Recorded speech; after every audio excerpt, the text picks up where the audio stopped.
Bienvenidos a Gracias por tu servicio, el podcast con la intención de hablar sobre los temas relevantes de los militares, veteranos y veteranas de Puerto Rico.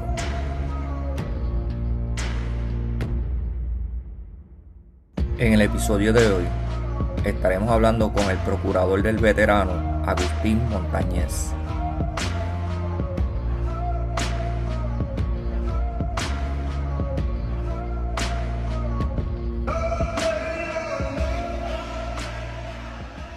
Bienvenido al primer episodio de la temporada número 4 de Gracias por tu servicio. En este episodio estaremos compartiendo la conversación que tuvimos con el procurador del veterano de Puerto Rico, Agustín Montañez. Quiero señalar que este es nuestro episodio número 100, lo cual es un honor y un orgullo para nosotros. Jamás pensamos que llegaríamos a tantas publicaciones, así que le damos las gracias a nuestros oyentes por el apoyo. Sin ustedes hubiésemos terminado con el proyecto hace tiempo, así que estamos extremadamente agradecidos. Antes de seguir al episodio, también quiero señalar que septiembre es el mes de la prevención de suicidio y durante el mes completo estaremos compartiendo el segmento Elige Vivir, en donde nuestros amigos y oyentes comparten sus razones por tomar la decisión de luchar un día más. Así que estén pendientes del segmento después de nuestra conversación con el procurador. Como mencioné, en este episodio tendremos al procurador del veterano de Puerto Rico, Agustín Montañez. Agustín sirvió en el Army por 16 años, en donde fue oficial de la unidad de Mortuary Affairs de Aguadilla. Durante su carrera tuvo la oportunidad de ser parte de la Guerra del Golfo Pérsico desde el 90 al 91, donde también obtuvo la estrella de bronce. Agustín terminó como capitán y desde entonces ha servido como el procurador del veterano en Puerto Rico por los últimos 14 años. Para nosotros es un gran honor tenerlo aquí en nuestro podcast. Bienvenido, Agustín. Muchas gracias, David, a Caribel y a Nilmar, y la verdad que muchas gracias por tenerme aquí. La primera vez que estoy, espero que sea una de otras, ¿verdad? Que podamos estar compartiendo, porque hay muchos temas para poder discutir. Ya eso queda hablado. En los próximos meses te tiraré otro mensaje, ¿verdad? Para otros temas que sean de interés bien importante para nuestra población de veteranos. ¿Quién mejor que tú para darle nuestra luz a nuestros oyentes? Así que muy agradecido por eso. Gracias a ustedes por la oportunidad. Nada, vamos con las preguntas rapidito por ahí. La primera que me gustaría hacerte es, ¿cuáles han sido tus principales prioridades u objetivos desde que entraste como procurador del veterano de Puerto Rico hace tantos años? Voy a comenzar, ¿verdad? Con los objetivos, ¿verdad? Una de las cosas y tengo que hacer el paréntesis, ¿verdad? Una pequeña introducción. Una vez que yo regresé de la guerra del Golfo Pérsico, allá para el 91, pues yo me integré rápido a la comunidad veterana, aun cuando todavía estaba activo en la reserva, pues tuve 16 años como reservista, pues me integré a la comunidad veterana desde un principio y obviamente pues empiezo a entender, ¿verdad? Las necesidades desde temprano que tenía la comunidad veterana. Ahí es que entonces me envuelvo, ¿verdad? Con las diferentes organizaciones, actividades, y uno empieza a ver, ¿verdad? Lo que cada grupo necesita, porque obviamente nuestra comunidad veterana pues tiene diferentes edades, diferentes géneros, y cada uno tiene sus propias necesidades, ¿no? No podemos ponerlo todo en una forma universal, ¿verdad? Uniforme. Así que esa experiencia pues me ayudó, y una de las cosas que pude ver era la parte de servicio, ¿verdad? Que la oficina, porque yo tuve 15 años de voluntario en la oficina del procurador, así que por eso conocía muy bien la oficina cuando me traen, ¿verdad? Y una de las cosas desde el principio de mis objetivos cuando vine a la oficina era el servicio, que fuera un servicio primero personal, que fuera accesible y fuera empático. Y digo personal porque a veces llaman a una agencia de gobierno, hablan con esa persona y no tratan de entender cuál es la situación que tiene y entonces lo refieren de un sitio a otro. Pues eso es algo que desde un principio le dije a los empleados, mira, no puede haber un no en la oficina, ¿ok? Van a traer situaciones difíciles, van a traer situaciones que quizás no es jurisdicción nuestra, pero no le vamos a decir que no. Si no es jurisdicción nuestra, vamos a buscar qué entidad, sea pública o privada, tiene jurisdicción y los vamos a referir y los vamos a ayudar si hay que hacer algo para ese referido, ¿verdad? Buscar un documento, llenarle la querella, la queja, lo que sea. Así que desde un principio eso, pues, algunas veces la gente dice llevarlos de la mano, ¿verdad? Porque la persona viene con una situación, no es jurisdicción nuestra, pero quizás está en un momento difícil en su vida y quizás se le hace difícil poder hacer ese acercamiento a esa otra agencia, a esa otra entidad, pues yo le he dicho a los empleados, mira, no nos cuesta nada el poder llamar a esa otra agencia y poder referir y darle seguimiento, asegurarnos de que esa persona se le está dando el servicio que se debe. Y eso pues también hablé de la parte de ser accesible, ¿verdad? Hemos tenido problemas, la agencia no es una agencia de mucho dinero, es bastante pobre. Hemos tenido situaciones, ¿verdad? Con los recursos, incluyendo nuestro cuadro. Recientemente pues pudimos comprar un cuadro nuevo y obviamente hemos tenido unas situaciones, pero anteriormente teníamos un cuadro que tenía más de 25, casi 30 años. Así que una de las cosas que yo hice desde un principio fue que, y si ustedes lo buscan, muchas veces van a ver mi número personal porque el gobierno no me paga el celular. Mi celular personal es uno de los números que está disponible para que si la persona por alguna razón no puede conseguir el cuadro, puedan tener a alguien que los pueda llamar y los pueda orientar y los pueda ayudar, como ha pasado. Hay situaciones en donde veteranos y sus familias tienen una situación y hemos tenido que intervenir. Así que bien importante que tenga esa accesibilidad a los servicios y lo otro que sea empático. A veces a través de los años he podido notar que la gente viene a la oficina y vienen con situaciones que la realidad es que no hay nadie que las pueda resolver. Son situaciones que no hay quien las resuelva, pero uno los oye. Muchas veces eso le quita la presión y eso lo hablamos en la actividad, ¿verdad? De los Purple Heart, cómo tú oír a las personas. Nada más con ese hecho, ellos se sienten que tú los ayudaste y entonces al oírlos, uno tiene la oportunidad a veces de decir, bueno, no te puedo ayudar con esto, pero sabes que tú estás mencionando otra cosa aquí, eso sí yo te puedo ayudar. No han venido con situaciones, ¿verdad?, de económicas y legalmente pues no hay mucho que se pueda hacer, pero cuando uno oye que la persona no tiene compensación, no tiene pensión, no tiene otros beneficios, pues uno dice, pero ¿sabes qué? Vamos a sentarnos aquí, vamos a trabajarte esta reclamación de bien y salen con otro beneficio, otro servicio que ellos no esperaban. Así que para la misma vez salen contentos porque quizás no se le pudo resolver lo que originalmente vinieron, pero salieron con otro servicio. Así que eso es una parte, ¿verdad?, muy importante de tener ser empático con esos ciudadanos, pues son los clientes de la oficina y los tenemos que atender como ellos se merecen. Lo otro de los objetivos fue la Casa del Veterano. La razón que yo vine a la oficina fue que yo era fiscal, era conocido en la comunidad veterana por mi trabajo voluntario. Ahora cumplo el año que viene 30 años en el gobierno de Puerto Rico. Pues durante estos años he tenido diferentes posiciones administrativas y legales pues tengo el conocimiento, ¿verdad? Y pues se me acercaron de la oficina del gobernador de ese momento y me dijeron, mira, tenemos una situación, vamos a perder la casa del veterano, no ha pasado unas inspecciones y necesitamos ver si usted puede venir y resolver la situación. Así que me trajeron prestado en un destaque y en 90 días logré conseguir la certificación temporera, en 90 días, y a los 9 meses teníamos ya la certificación permanente. ¿Qué significaba si perdíamos esa certificación o la perdimos? El no volverla a traer era que VA no nos iba a dar más dinero. Ahí se trabaja a base de lo que se llama el per diem. Ellos nos reembolsan 50% de los gastos que tenemos diarios y la casa se mantiene por esos reembolsos que nos da el gobierno federal. Si no hubiéramos podido lograr la certificación de nuevo, no nos iban a dar más los fondos y iba a tener que cerrar la casa del veterano, ¿verdad? Y en estos momentos tenemos 127, ¿verdad? Ese es el promedio, ciento y pico de personas que hay. Así que me llaman con esa situación y vengo y la resuelvo y ahí es que el gobernador, pues después de 9 meses me dice, mira, tenemos interés de que te quedes en la posición. Así que una de las prioridades que he tenido, ¿verdad? Ha sido esa, ¿verdad? De los objetivos, es mantener a la casa de veteranos pasando sus inspecciones anualmente y gracias a Dios hasta el día de hoy lo hemos hecho. Y cuando digo que pasamos las inspecciones, no es una inspección paso feo, ¿verdad?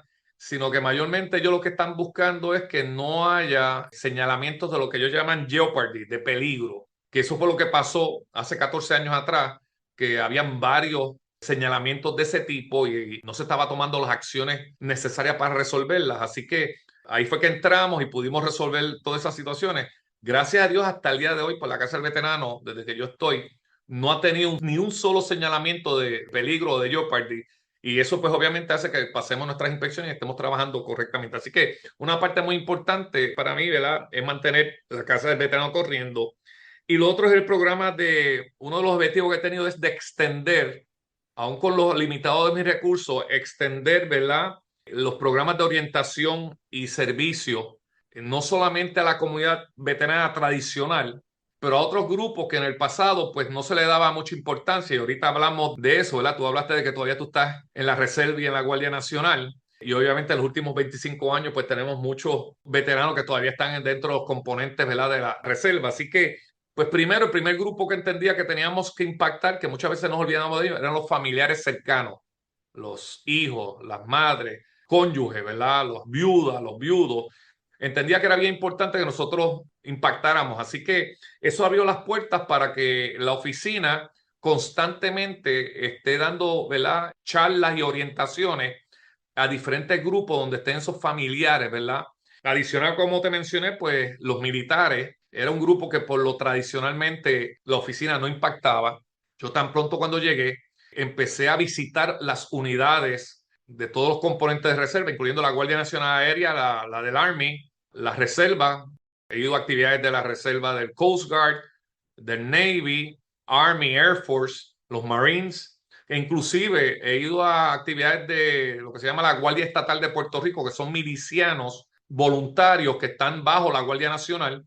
Pues un 50% más o menos de ellos son veteranos, así que yo he ido hasta actividades de drills y actividades de esa entidad para poder orientar a los veteranos. Así que hemos tratado, ¿verdad?, de poder impactar ese grupo que en el pasado no se hacía. Inclusive hay un programa que se llama OCS, Our Community Salutes. Es un programa que tiene el propósito de reconocer a los jóvenes de escuela superior que se están graduando y están entrando a las Fuerzas Armadas todos los mayos, ¿verdad? Pues yo me he integrado, ya unos años llevo en ese programa y a veces me han preguntado, pero procurador, ¿por qué usted está envuelto en algo que lo que está haciendo es pues fomentando más la cuestión de reclutamiento o lo que sea? Yo le digo, mira, eso es un programa para reconocer a esos jóvenes, pero yo lo estoy aprovechando porque me permiten hablar con ellos, darle una charla y ya de antemano esos jóvenes están yéndose a servir, pero tienen los beneficios estatales, ¿verdad? Porque ellos quizás van a oír mucho de los beneficios federales cuando estén en el servicio, pero no van a oír los estatales. Y mira, me ha dado resultados porque a través de los años he tenido jóvenes que después que sirven,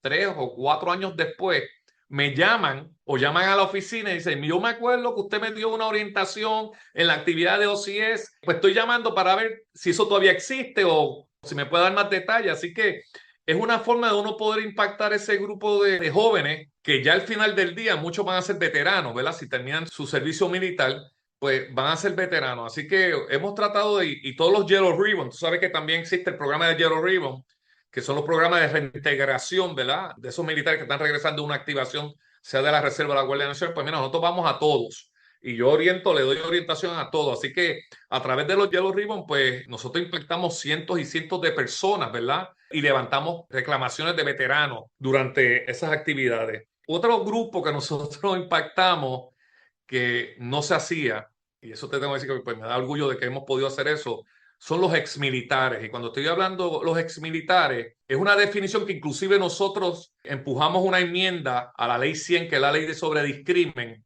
y se incluyó como grupos que se protege bajo la ley, que esa es la ley 100 del 1959, a los militares, a los veteranos y a los exmilitares. ¿Y cuáles son esos exmilitares? Son personas que ya no están en la milicia, no están en las Fuerzas Armadas, sea reserva o activo, nunca fueron activados, así que nunca fueron veteranos o no son veteranos, pero sirvieron en la Guardia Nacional, la Reserva o quizás estuvieron menos de 90 días en servicio activo, pero para efecto de la sociedad los consideran veteranos porque sirvieron y se pusieron el uniforme. Tuvimos un caso una vez que no pudimos ayudar a la persona porque bajo la definición de la ley 100 no caía, pero pudimos enmendar la ley para que esas personas, mira, imagínate, ese muchacho lo discriminaban en el trabajo, como sabían que había servido en la Guardia Nacional como 3 o 4 años, le decían el loquito, el veterano loco, ¿tú entiendes? Por el hecho de que no era veterano, pero como había usado uniforme para ellos.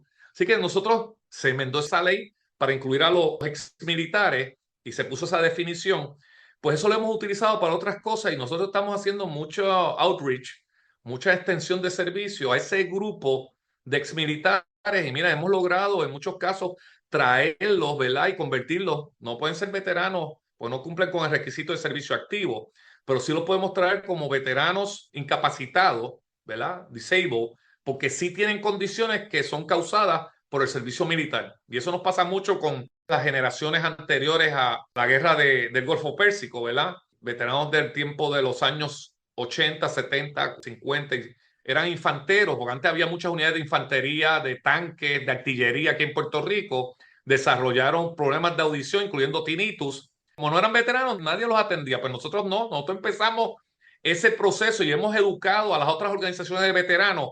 Esas personas las tenemos que impactar. Y todavía entiendo que hay mucho ex militar que todavía no hemos podido, ¿verdad? Poder impactarlo. Por eso es que yo estoy el segundo domingo del mes, estoy en un programa de radio en Noti1 y hablo mucho de los ex militares porque hemos tenido a través de ese programa, hemos tenido gente que estuvo en la Guardia Nacional y la Reserva que han podido ir a la oficina, le hemos podido trabajar caso y lo hemos convertido en veteranos incapacitados. Así que es un grupo que hemos estado trabajando, ¿verdad? Y principalmente ahora que, no sé si estás consciente, hubo una ley que se firmó en diciembre 23 de 2016, una ley de Obama, donde a los jubilados de la Guardia Nacional y la Reserva se consideran para efectos veteranos honorarios. A nivel federal eso no le dio más beneficio, pero sí a nivel estatal, bajo la ley nuestra, sí entonces, al ser veteranos honorarios por una ley federal, sí entonces aplican y tienen beneficio. Así que ese es un grupo que nosotros constantemente estamos yendo a reuniones de esas asociaciones de jubilados, ¿verdad? La Guardia Nacional tiene unas cuantas y vamos y le llevamos, ¿verdad? Orientación y le llevamos servicio. Y lo último es el público en general. Nosotros donde nos inviten a hablar, iglesias, convenciones, fábricas, vamos porque en muchas ocasiones vamos a hablar y nos encontramos primero con personas que son veteranos y ellos mismos no saben que lo son.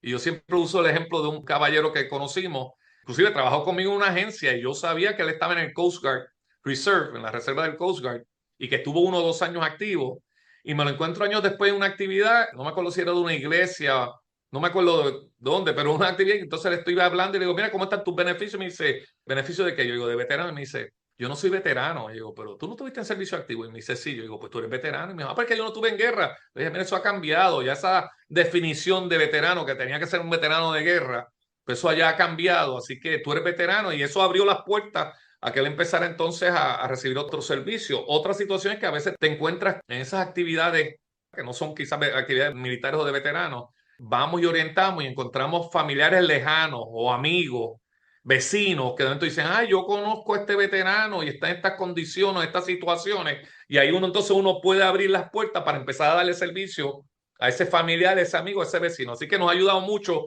y eso es algo que yo le he dado mucha importancia a la parte, ¿verdad?, de ese objetivo de impactar a otras personas que por lo general la oficina no hacía. En cuanto a las prioridades, pues obviamente la Casa del Veterano ha sido una de mis prioridades debido a que es la única instalación de ese tipo, no solamente en Puerto Rico, en el Caribe. Nosotros hemos tenido residentes de Islas Vírgenes, ahora mismo tenemos dos, pero en el pasado hemos tenido otros que se han mudado a Puerto Rico para poder estar en la Casa del Veterano. Es una instalación que tiene dos programas. El primer piso es lo que se llama un domiciliario, es como si fuera un apartamentito. Algunos de ellos hasta tienen su carro, ¿verdad? Y entran y salen con su carro. Y arriba tenemos un nursing home, que es donde tenemos mayormente siempre el waiting list, la lista de espera, ¿verdad? Donde ahí tenemos pues enfermeras a las 24 horas y doctores todos los días de la semana o están on call, ¿verdad? Y ese servicio, pues, mira, si tú lo buscas, no hay ningún otro en el Caribe y lo que hay en lo civil, en lo que no es gobierno, tú vas a San Juan, los beneficios que nosotros ofrecemos ahí, los servicios, sitios privados te cobran más de 5,000 o 6,000 dólares por esos servicios. Así que estamos muy orgullosos de la Casa del Veterano y por eso es una de mis prioridades, porque es una joya que no existe en ninguna otra parte de la isla o del Caribe, pues la tenemos que mantener, ¿verdad? Y no perderla.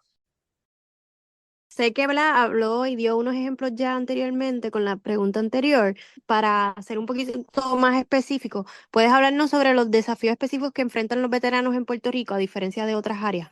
Yo te puedo decir que uno puede dividir la comunidad veterana, la clase veterana, en dos grupos, ¿verdad? Tenemos los que son del Golfo Pérsico, 91 para acá, incluyendo Irak, Afganistán y todas las otras operaciones. Y tenemos los que son previos al Golfo Pérsico, ¿verdad? Esos veteranos de los años 80 para atrás. Y esos dos grupos pues tienen necesidades diferentes. Ahora, el grupo mayor que ahora tenemos, ya un 65% de la población veterana en Puerto Rico es de sobre 60 años. Es una situación que estamos viendo no solamente en la comunidad veterana, lo estamos viendo en nuestra sociedad en general. Estamos viendo muchas personas mayores que están solos, ¿verdad? Y están a veces viviendo en condiciones infrahumanas. Así que eso es un desafío porque nuestra población veterana está creciendo en edad y eso trae unos retos, ¿verdad? Grandes. Y ahí es muy importante la parte de coordinación con otras agencias, incluyendo VA. Nosotros constantemente estamos coordinando con la Oficina de Trabajo Social de VA por casos que nos llega a la oficina de veteranos y veteranas viviendo en condiciones muy buenas. Así que eso es algo que es un desafío. Tiene varias variantes, ¿verdad? Primero es el servicio de salud, que a veces ellos pues no tienen el acceso al mismo, porque no tienen nadie que los lleve a su cita. ¿Sabes? Una cosa tan sencilla como que no tienen a alguien que los lleve a su cita porque están viviendo solos o no tienen familiares. Lo otro es el cuido. Ellos viven solos, pues nadie los cuida y entonces no se atienden médicamente, no tienen la casa limpia, no mantienen la casa. Así que es importante, ¿verdad?, tener ese recurso de ayuda, de apoyo a los veteranos y a sus familiares, esposas y viudas. Y lo otro es la parte que yo digo de entretenimiento. Y cuando digo entretenimiento, digo que no estén solos sin hacer nada, porque eso afecta más, ¿verdad? La situación mental. Si uno está solo sin hacer nada, pues uno empieza a decaer mucho más rápido. Así que entiendo que tenemos un desafío con ese crecimiento, no solamente en la comunidad veterana, pero en la comunidad en general, de que nuestra población se está envejeciendo, porque eso trae otros problemas que quizás cuando éramos jóvenes, y ahora me incluyo entre esa edad porque cumplí el lunes, cumplí 60 años, así que ya estoy en la definición de adulto mayor, ¿verdad? Y tenemos que trabajar con ello y entender la problemática, porque a veces la gente no la entiende. Ustedes lo han visto en los periódicos y en otros medios, gente que viene y los deja en el hospital y se va, la familia se va y lo dejaron en el hospital. Y eso es un problema porque ¿quién va entonces a atender a esa persona? ¿Quién se va a asegurar que esa persona se esté tomando sus medicamentos, que esté yendo a sus citas, que esté comiendo bien? Así que eso es un desafío que tenemos. Otro desafío, ¿verdad? Y creo que fue Nilmari la que hizo la pregunta, es la disminución de nuestra población veterana. A veces no se entiende de que si la población disminuye, pues obviamente los gobiernos, sean federal, estatal o municipal, trabajan por números, ¿verdad? Y si de momento tú no tienes población para ciertos servicios, pues esa no es la prioridad. Cuando yo regresé del Golfo, éramos casi, hace 30 y pico años atrás, éramos casi 200.000 veteranos en la isla. Ahora mismo el número que está tirando VA es alrededor de unos 63.000 que son atendidos por el Departamento de Veteranos en algún tipo de servicio, y ellos mismos reconocen que debe haber como unos 35.000 que por diferentes razones no están registrados en VA. Así que estamos hablando más o menos de 100.000, ¿verdad? Estamos hablando casi la mitad en 30 años, pero el número está bajando a una proporción bien grande y se espera que para el 2040 lo que haya es menos de 35.000, 40.000 veteranos en la isla. ¿Y qué pasa eso? Al tener menos veteranos, pues el gobierno no va a invertir en más instalaciones. O sea, lo que vamos a tener, pues lo tenemos, quizás disminuye, inclusive eliminan instalaciones, pues va a haber áreas que no va a haber muchos veteranos y los servicios también disminuyen los servicios. Así que es una parte que creo que es bien importante. En estos 2 últimos años tengo que decir que se ha hecho un logro grande en tratar de proporcionar que Puerto Rico se convierta en un veteran friendly jurisdiction, ¿ok? Es un término que se está usando hace más de 10 años, ¿verdad? Lo empezó a usar la oficina en las diferentes ponencias ante la legislatura, pero no es solamente hacer leyes. Eso lo estábamos hablando el otro día en una reunión con líderes de veteranos. No es solamente traer leyes que sean en bienestar para, ¿verdad?, contribuciones o poder traerme un carro nuevo. Porque si queremos traer a los veteranos aquí, ya más de 100.000 veteranos puertorriqueños están en los Estados Unidos. ¿Los queremos traer para atrás? Pues no es solamente haciendo ciertos beneficios de contribución y eso, es que tenemos que tener un ambiente en donde ellos se sientan que sus necesidades se van a cumplir. El otro día estuve hablando con un veterano y me está diciendo, mira, mi esposa está empujando que nos vayamos. O sea, yo estoy terminando aquí mis estudios, pero es que el otro día tuvimos una situación que el hijo mío menor no conseguía tratamiento médico para sus condiciones. Así que eso es una situación que si no atendemos podemos tener todas las leyes que sean, pero si al final del día nuestros veteranos y nuestras veteranas no pueden conseguir servicios médicos para su familia, se nos van a ir para otros sitios, sea para los Estados Unidos o otros países. Así que eso es algo que es un desafío y tenemos que trabajar de mantener la población aquí, que sea una población, ¿verdad?, saludable para poder mantener las instalaciones y los servicios que tenemos para ello en la isla. Y lo otro que para mí es un desafío es los diferentes eventos que estamos teniendo, sean naturales o de otro tipo.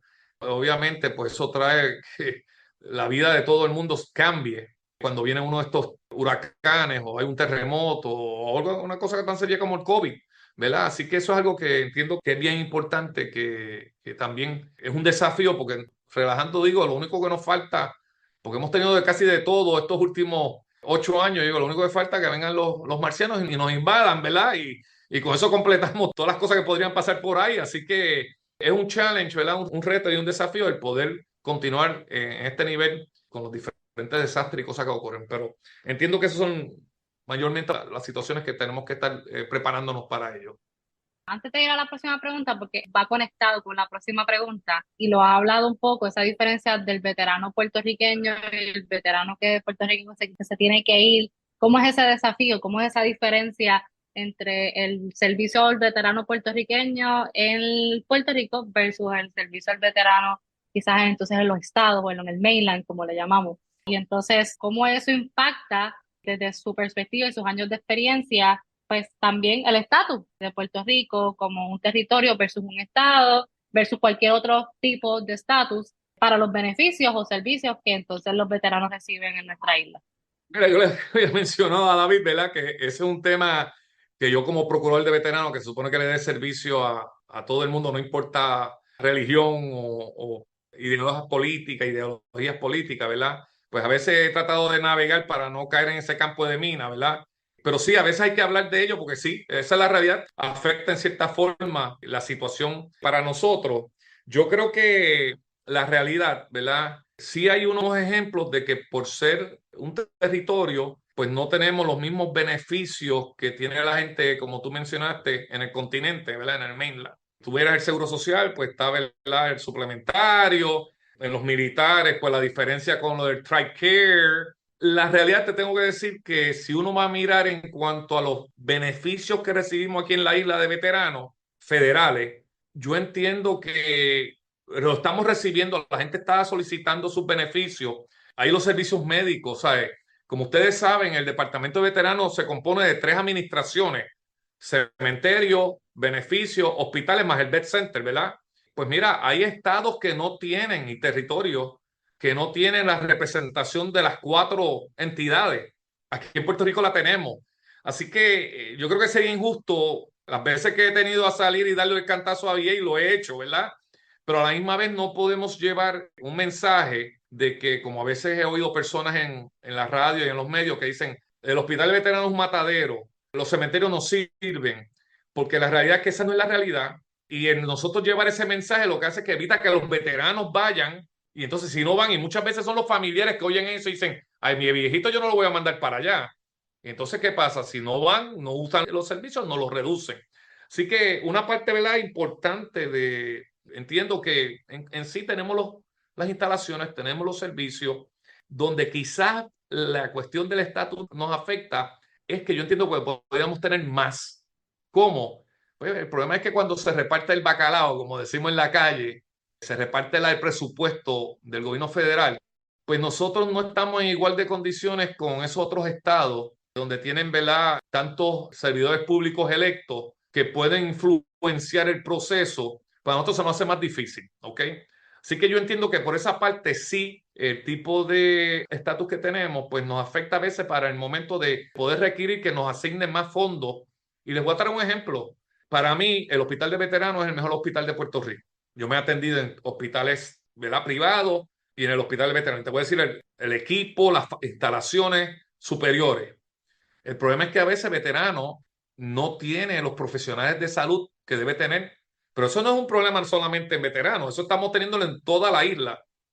Así que en muchas de las ponencias que he tenido cuando han venido legisladores de afuera o vienen los comandantes de las organizaciones nacionales, una de las cosas que yo le digo a ellos es que hay que buscar la forma de cómo podemos atraer esos profesionales de salud de nuevo a Puerto Rico o que no se nos vayan a través de quizás incentivos que VA pueda promover, ¿verdad? Darle una cantidad de dinero, darle un bono, darle, ¿sabes?, unos incentivos para que esos profesionales de salud se puedan quedar y no se nos vayan. Así que eso es un ejemplo de lo que yo te dije, de que a veces se reparte el bacalao. Pues mira, quizás en otro estado le da más dinero para reclutar gente, para dar mejores sueldos, y aquí pues estamos más limitados en esa parte. Así que sí, yo entiendo que ahí quizás la parte del estatus, pues, y es la realidad, nos podría afectar. Ahora, yo tengo otra cosa que yo creo que el estatus en sí nos afecta, y es que yo he ido a otros países y la dinámica es diferente.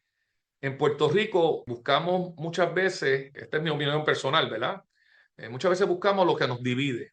No buscamos las cosas en que estamos en común, que nos hace, ¿verdad?, puertorriqueños, o no, ni siquiera vamos a entrar a puertorriqueños, residentes de Puerto Rico, porque ahora tenemos mucha gente que son de otros países, ¿verdad?, que se han hecho ciudadanos y viven con nosotros, dominicanos, cubanos, venezolanos, ¿verdad?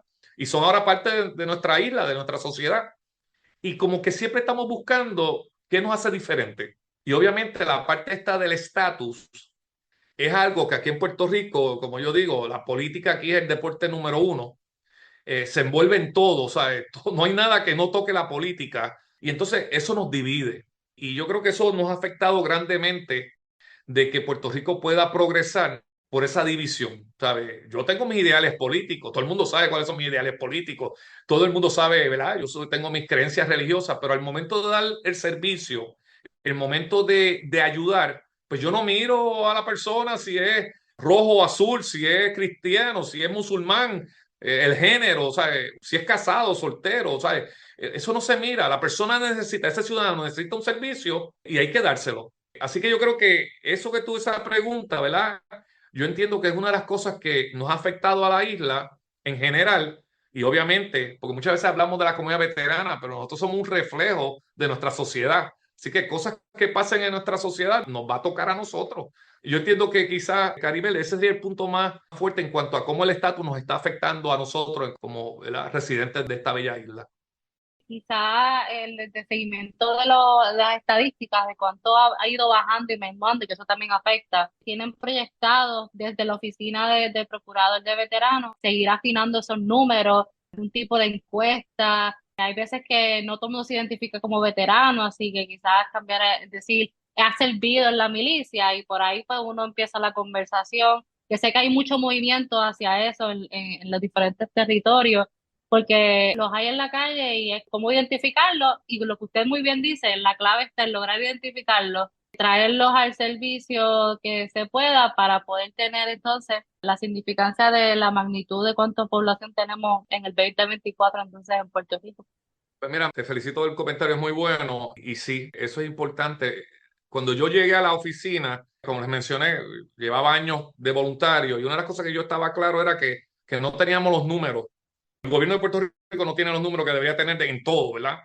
Y esto es un problema de décadas, no es algo nuevo, es un problema de décadas. Así que una de las iniciativas que yo comencé fue en el 2011, hicimos un censo, se llamaba el Censo de Veteranos, y logré, ¿verdad?, un par de comerciales en el Canal 6, hicimos un ejército de voluntarios. El problema es que cuando tú estás haciendo una cosa como esa, sin fondo, sin recursos, pues es un poquito difícil. Pudimos levantar casi 15.000 formularios. Dentro de ese formulario, una de las preguntas que se desarrolló, ¿verdad?, y eso nos ayudó a después a enmendar leyes, no usamos el término usted es veterano, lo que usamos es usted es un ex militar, ¿ok? Y eso se usó en el 2011. El problema es que pues, estábamos peleando con voluntarios, no teníamos lo suficiente, se convirtió más en un muestreo que cualquier otra cosa, ¿verdad? Porque de verdad no pudimos impactar la cantidad de veteranos que queríamos. Sí, la información, hasta el 2014 más o menos podíamos usar esos números porque eran números que eran recientes, ¿verdad? Ya la información pues ya caducó, ¿verdad? Ya, pero sí tratamos de hacer ese censo, nos ayuda y tengo que darle gracias al departamento graduado de la Universidad Católica que ellos nos tabularon. Yo creo que los primeros 10.000 documentos que se trabajó es una de las cosas que hemos tratado de ver, ¿verdad? Cómo se nos da fondos para poder hacer de verdad un censo.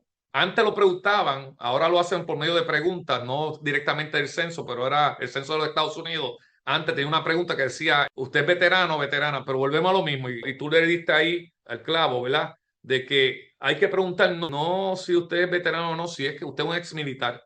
Y a veces la gente no quiere hablar por qué, pero es que tenemos veteranos que primero por la cuestión de que se sienten discriminados, no quieren reconocerse como veteranos. Hay veteranos y tenemos que reconocerlo, es parte de nuestra situación, de que hay veteranos que no se quieren identificar por cuestiones religiosas o políticas. Y hay veteranos que puramente siguen con esa mentalidad de que yo no soy de guerra, pues como no soy de guerra, pues no soy veterano. Así que son cosas que hemos tratado a través de los años, las diferentes charlas que damos constantemente, pues orientar y educar no solamente a la clase veterana, sino al pueblo en general, de que es un veterano, de que es un ex militar, de lo que es un militar. Y entonces llevar una parte importante, ¿verdad? Si ustedes oyen mis mensajes, siempre enfatizo, especialmente ahora, en estos últimos años, que los militares están haciendo muchas funciones que no tienen que ver nada con una guerra. Si ustedes miran estos últimos 10 años, los fuegos forestales en los Estados Unidos, entre la Guardia Nacional, la Infantería de Marina, el Ejército, los han utilizado mucho, ¿verdad? La reacción a desastres naturales, esas imágenes en Katrina de buzos de la Guardia Costanera y de la Guardia Nacional tirándose en aguas contaminadas para salvar a personas. El COVID, cómo las Fuerzas Armadas, en específico aquí en Puerto Rico, la Guardia Nacional, trabajaron con ellos. Así que eso es algo que hay que enfatizar porque a veces la gente se olvida de los servicios que esos militares han dado, que en muchas ocasiones no tiene que ver nada ni con guerra, y es un servicio directo que le están dando a nuestra sociedad y a nuestra comunidad. María fue un ejemplo claro, ¿verdad? Como reservista, guardias nacionales activos de diferentes fuerzas armadas estuvieron en la isla dando los servicios, construcción de puentes, distribución de agua, distribución de comida, salvamento. Es algo que tenemos que estar siempre orientando a las personas que piensen y se acuerden de eso. Sí, Colón y yo estuvimos activados para María. Para nosotros, ¿verdad? Yo creo que uno de los honores más grandes que hemos tenido dentro de servir en el servicio militar, ¿verdad? Yo lo digo, yo estoy seguro que Colón se siente igual, pero yo creo que es eso mismo, ¿verdad? En la definición tenemos que ser bien específicos y dejarle saber a las personas, a nuestros oyentes y a los familiares que el haber servido, el haberse puesto el uniforme es suficiente, ¿verdad? Porque yo he tenido mucho esa conversación, quién es un veterano, ¿verdad? Y veterano de combate o veterano, ¿verdad? Que serviste, entre otras cosas. So, yo entiendo que cuando se haga esa definición bastante clara para todas las personas que han servido, estos números posiblemente suban, ¿verdad? Que es lo que estamos buscando, ¿verdad? Que estos números aumenten y estas personas salgan y digan, mira, sí, pues yo caigo bajo esta definición, so por ende, pues yo tengo unos beneficios, porque yo tengo un ejemplo clásico de un caso que trabajé, de un veterano que estuvo en el Navy, que le preguntó a alguien cuando regresó por sus beneficios y le dijeron, no, tú estabas en el Navy, tú no cualificas. Te estoy hablando un poquito después de la era de Vietnam, que esta persona sirvió. Años más tarde que yo lo conozco, le hago la pregunta por sus beneficios y me dice, no, que una vez me dijeron que yo no cualifico porque yo era del Navy. Yo dije, ¿quién te dijo Así mismo eso? era, así Yo mismo le era, dije así no mismo era. y gracias a Dios, ¿verdad? Ese caso se ha ido trabajando y al sol de hoy pues tiene, ¿verdad? Sus beneficios y su familia, ¿verdad? Está cubierta también por otro lado. So, a veces yo creo que es algo que tenemos que seguir cambiando en cuanto a la cultura de aquí de Puerto Rico, dejarle saber quién es veterano y la diferencia entre veterano de combate, entre otras cosas. Aparte Hay que de hacerlo. diferenciarlos por cuestiones religiosas, políticas, oye, la persona sirvió honorable, pues puede pensar lo que él quiera, pero hay que darle el servicio. ¿Tú entiendes? Porque sirvió y sirvió a nuestra comunidad, sirvió a la nación. Pues él pueda pensar lo que sea, pero hay que darle el servicio. Así que yo creo que ese es el punto que tú traes, David. Y eso es lo que necesitamos, ¿verdad? De todo el mundo unirnos a llevar ese mensaje, porque a veces nos fraccionamos en grupos y el mensaje no está saliendo. O sea, el mensaje no sale como debe salir. Correcto.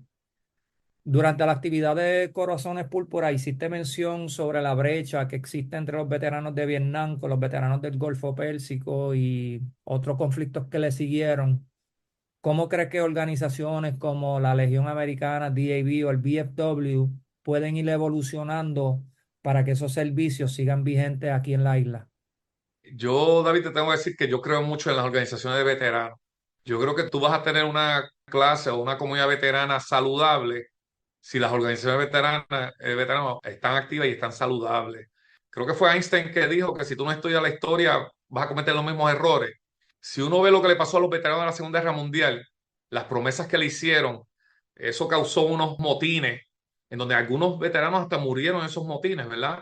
Porque no se le estaba cumpliendo con lo que le prometieron después de beneficio y servicio.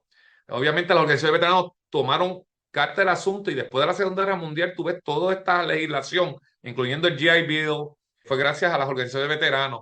Yo creo en ellas, creo que es importante. Te puedo decir personalmente en dos ocasiones con gobernadores, incluyendo el gobernador que me nombró, pero con dos gobernadores de dos partidos diferentes, querían enmendar la Carta de Derechos del Veterano y eliminar unos beneficios. Y obviamente yo fui ambas veces a Fortaleza, pero no es lo mismo cuando tú vas con 12 o 13 organizaciones, que entonces se ve que estamos activos y que hay la gente interesada en el tema. Así que gracias a Dios en esas dos ocasiones, gracias a la intervención de las organizaciones de veteranos, se pudo evitar que enmendaran la ley.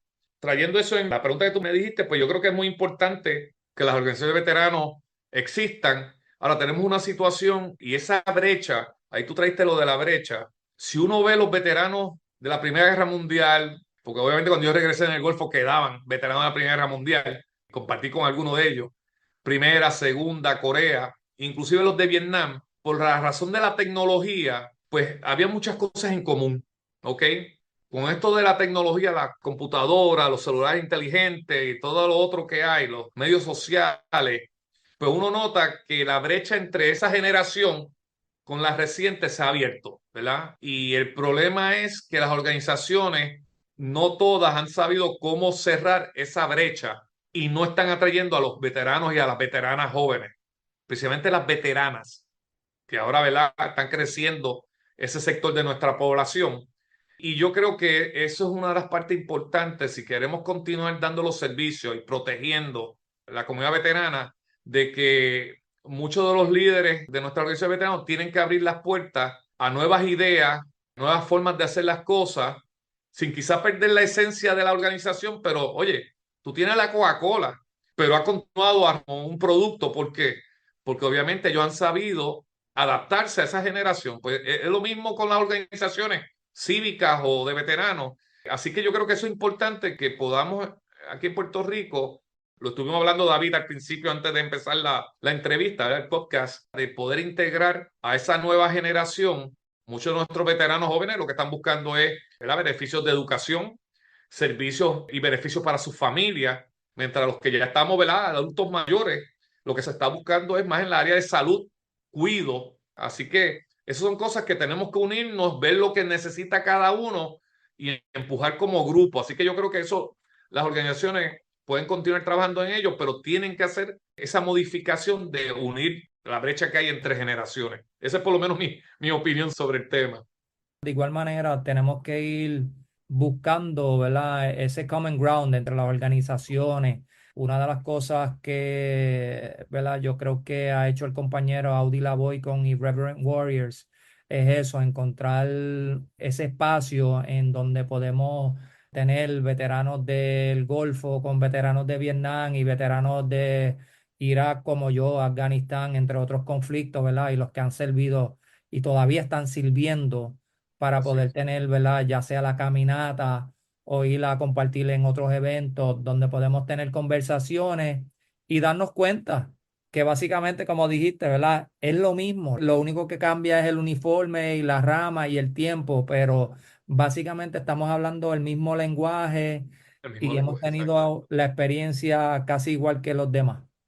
Eso es así. Y pues uno, ¿verdad? En el caso mío, que fui de la Guerra del Golfo, pues yo no fui infantero, pero el tipo de misión que nosotros hicimos, yo comandé una unidad mortuoria, o sea, nosotros íbamos al campo de batalla a darle los últimos servicios a los compañeros y compañeras caídos en combate o que en un accidente o lo que sea. Pasamos par de sustos entre los Scott, las minas y otras situaciones. Así que eso es común de todo veterano que ha estado en un conflicto, y aún si no estás en un conflicto, el servicio militar, aun cuando estés en tiempo de paz o estés en una base, pues tiene ciertos riesgos, ¿verdad? Ujú. Que conllevan. Así que eso que tú mencionas, pues sí, hay que fomentarlo. Audi está haciendo un trabajo excelente en esa parte, ¿verdad? Yo he participado de las dos caminatas. La primera la terminé, la segunda pues me lesioné y solamente llegué hasta la mitad, pero he participado y creo que está haciendo un muy buen trabajo y está trayendo otro tipo de veteranos que quizás no se estaba envolviendo en las organizaciones de veteranos tradicionales. Así que es un buen ejemplo. Agustín, nosotros tenemos un segmento que se llama Quemando Balas, que muy pronto tendrá un sponsor, pero todavía no voy a divulgar eso en este episodio. Son unas preguntas tipo de contestación, una palabra, una oración, ¿verdad? Lo más breve que puedas hacer. Voy por ahí. ¿Qué es lo más absurdo que has escuchado del servicio militar, ya sea en el Army o tu MOS? Y me explico. ¿Verdad? Dicen que los Marines que lo que hacen es comer crayolas allá o que el Air Force todo el mundo vuela aviones. ¿Qué es lo más absurdo que tú has escuchado del Army o de tu MOS como tal? Pues yo te voy a decir que te lo voy a traer de una forma general. Ese comentario lo encuentro absurdo, que dice que todos los veteranos somos locos. ¿Sabes? Para mí eso es absurdo. y aún cuando tenemos veteranos con situaciones de salud mental, ellos siguen sirviendo y siguen haciendo cosas, siguen, ¿verdad?, ayudando a nuestra sociedad. Así que yo creo que para mí es ridículo que eso se diga, ¿verdad? Hay que ir cambiando ese estigma ya. Sí. ¿Qué es lo más que extrañas de haber servido en el ejército? Pues mira, yo creo que, aunque tú no lo creas, me gustaban mucho los adiestramientos. O sea, yo aprendí muchas cosas en el ejército que entiendo que me ayudaron en mi vida profesional, que inclusive en el derecho, ¿verdad? Yo soy abogado y he tenido posiciones de abogado. Esa experiencia me ayuda. Así que siempre disfrutaba los diferentes tipos de adiestramientos. Otra cosa que a veces extraño es esa camaradería que uno tenía, ¿verdad? Cuando uno estaba en el field, las situaciones que ocurrían. Así que extraño esa parte del servicio militar. Yo creo que esa es la contestación número uno de casi todo el mundo, el compañerismo que tenía dentro de. Sí. Si hubiese una máquina del tiempo, ¿qué consejo te darías antes de entrar al servicio militar? Yo creo que, te lo tengo que decir, le hubiera dado más tiempo a la parte de la tecnología. Yo creo que yo me concentré mucho en la parte humana, la parte de aprender a ser un líder. No le di la importancia que ahora, pues, obviamente con los años que he pasado, pues uno dice, wow, debía haber estado más activo con la parte de la tecnología. Porque muchas de las cosas, mira, antes de que la gente estaba bregando con computadoras, ya en el ejército nos las estaban dando. ¿Tú entiendes? Pues uno lo hacía y lo que sea, pero no le daba la importancia que quizás si yo hubiera estado más atento, pues sería mucho más diestro en la tecnología de lo que soy ahora. Claro. ¿Qué significa ser un veterano puertorriqueño para ti? Es una persona que en un momento dado arriesgó su vida para servir, que esa es la palabra importante, para servir a la nación, a su comunidad y a su familia y amistades. Así que creo que lo hemos hecho con honor y lo más importante es que continuamos sirviendo en otras capacidades, ¿verdad? Algunos en el gobierno, otros en empresas privadas, muchos en entidades cívicas, voluntarios como ustedes que están haciendo esto voluntariamente y eso es importante porque le está llevando la información. Así que para mí eso es una parte importante, ¿verdad? Ese servicio que estamos dando y que hemos dado en el pasado. Por último, ¿cuál era tu apodo, si tenías alguno en el servicio militar, ya sea al principio o en alguno de tus duty stations? Que puedas compartir aquí, obviamente. Pues mira, como fui oficial, pues tú sabes, a veces no hay la dinámica que tú quizás ves entre los alistados, ¿verdad? Ujú. Sí te puedo decir que cuando yo era becado, yo estudié en la Universidad de Ohio, con una beca de 4 años de ROTC, a mí me decían Gus, todos los americanos. Se les hacía difícil quizás decir Agustín y cogían la parte de Gus y me decían Gus. Así que eso es un apodo y algo que siempre me estuvo interesante porque lo usaban principalmente en el Golfo. Yo tenía 24, 25 años comandando una unidad y me decían The Old Man. Así que eso pues siempre me estuvo gracioso cuando yo oía alguno de los talentos. Vete y háblate con el Old Man. Pues me daba siempre risa cuando lo oía, porque imagínate, yo era un muchacho de 25 años y me estuvieran diciendo ya The Old Man. Que de seguro había muchos mayores que tú para aquel tiempo. Bueno, yo tenía mi primer sargento allá en el Golfo, era un veterano de la era de Corea. Él estaba esperando su orden de jubilación y llegó un día después de la orden de activación. Así que dejaron sin efecto la jubilación y él se tuvo que ir con nosotros. Ya él estaba hasta jubilado del correo, él era postmaster en uno de los pueblos del área oeste. Tenía varios veteranos de Vietnam y del tiempo de paz entre Corea y Vietnam. Así que sí, era interesante ver cómo ellos me decían de old man cuando ellos eran mayores que yo. Qué bien. Pues de parte mía les quiero agradecer a los tres esta oportunidad, ¿verdad? Los felicito porque hay que continuar haciendo este tipo de actividad, ¿verdad? Así que les deseo mucho éxito y que puedan continuar. Como le dije, me ofrezco, ¿verdad? Y otros temas, por ejemplo, hablar de la Carta de Derechos del Veterano Puertorriqueño. Se puede ser varios temas en varios programas.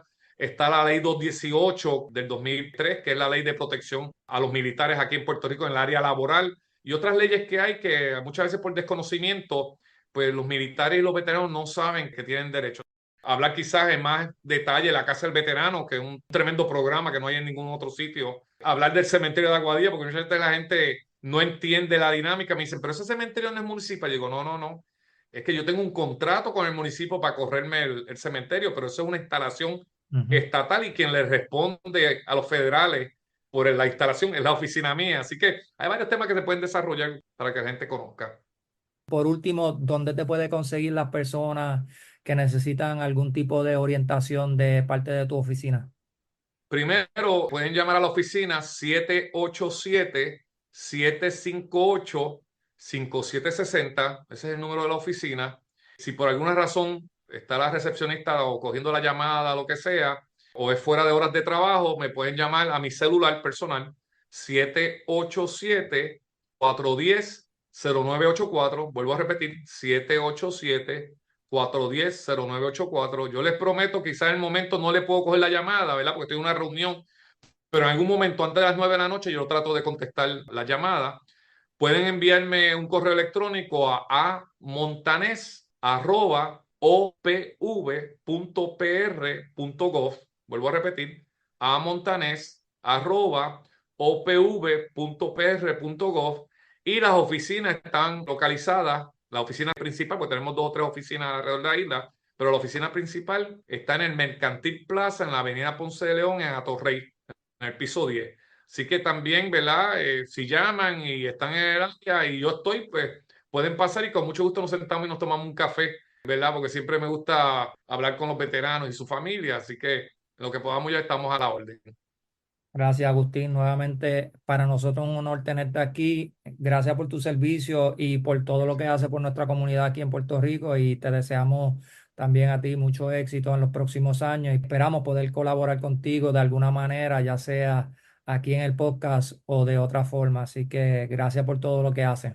Me gustaría hacer un anuncio, ¿verdad? Que tenemos una actividad pronto, el 18 de septiembre de este año, el municipio de Arroyo, vamos a estar celebrando el Día del Veterano Puertorriqueño. Así que invitamos a todos los veteranos y veteranas y a sus familiares que estén con nosotros. Va a ser a las 10 de la mañana. Está pendiente todavía el lugar porque estamos coordinándolo, ¿verdad? Pero va a ser en el municipio de Arroyo. Los veteranos de ese municipio fueron los que empezaron la iniciativa de hacer una ley especial para los veteranos que somos de Puerto Rico, nacidos aquí. Y los primeros 2 años de celebrar la actividad eran en Arroyo. Así que este año celebramos los 10 años y decidimos regresar a Arroyo y celebrarlo ese aniversario allá en ellos. Así que están invitados. Estaremos mandando más información por los medios. Chévere. Y para nuestros oyentes, vamos a estar compartiendo toda esta información tanto en la descripción del episodio como en nuestra plataforma de Facebook. Haremos todo lo posible para llegar a esa actividad. Nilmar y yo hemos participado en años anteriores, Nilmar en ajedrez o yo corriendo. Hemos tratado de apoyarlo en diferentes maneras. Gracias nuevamente por traernos eso. Es un placer. Yo elijo vivir porque siempre hay una razón para seguir adelante. Siempre la hay. No importa qué nos pase, que tengamos, con qué demonios estemos peleando. Siempre hay esperanza y fe. Eso es lo último que yo pierdo. La esperanza. Siempre de que yo me acuerdo en mi vida joven, siempre tenía eso. Pues soy un hombre espiritual y desde pequeño y yo entiendo que eso también me ha ayudado mucho.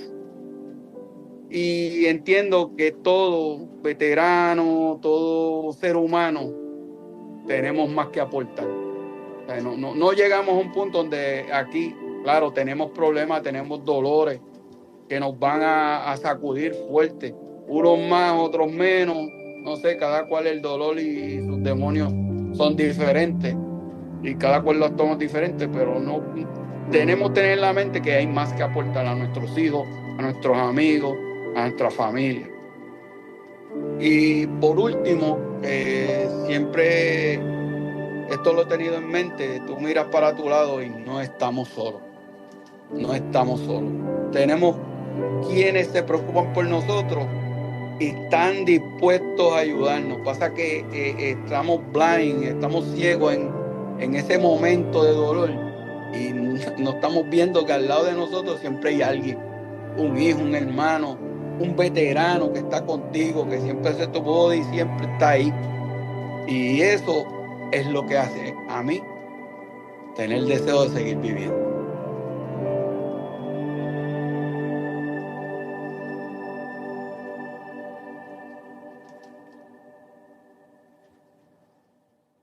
Antes de terminar este episodio, quiero darle las gracias al brother Víctor Viva por ser parte de nuestro proyecto de GPTS por los últimos 3 años.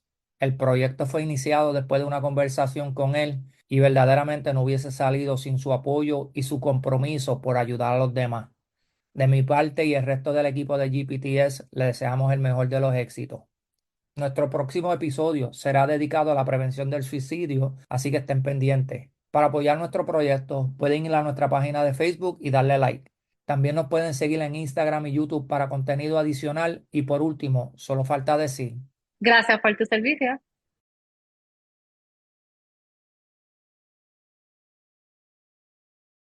eso yo lo pude haber hecho de un principio.